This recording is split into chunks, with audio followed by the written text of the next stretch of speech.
नमस्कार।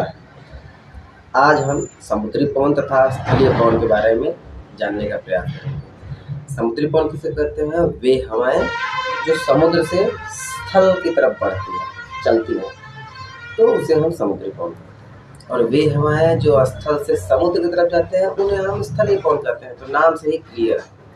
परंतु हमें ये जानना है कि आखिर ये चलती क्यों है, कब चलती हैं, कैसे चलती हैं। तो सबसे पहले आप ये समझिए कि जो जल होता है वो स्थल के मुकाबले जल देरी से गर्म होता है, देरी से ठंडा भी होता है।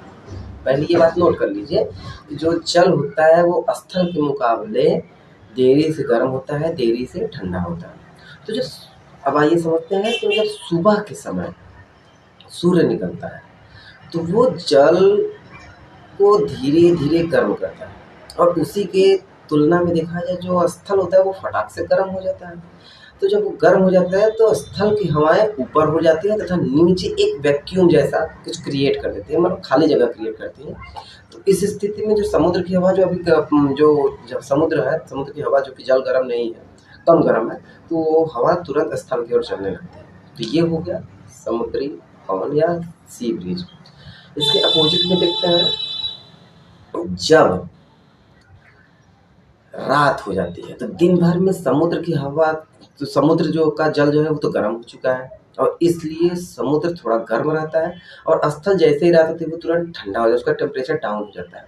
तो इस समय हम देखते हैं लगभग शाम के 4-5-6 बजे के बाद से देखते हैं तो समुद्र उस समय गर्म रहता है और स्थल ठंडा रहता है। तो इस समय क्या होता है, समुद्र की हवा ऊपर होती है, स्थल की हवा नीचे होती है, क्योंकि वो ठंडी है।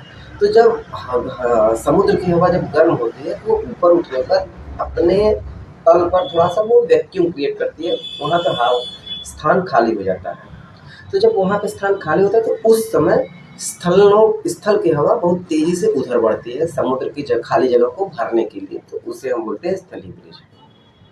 तो आज की जानकारी आपको कैसी लगी, इसी बारे में हमें कमेंट करके अवश्य बताएं। धन्यवाद।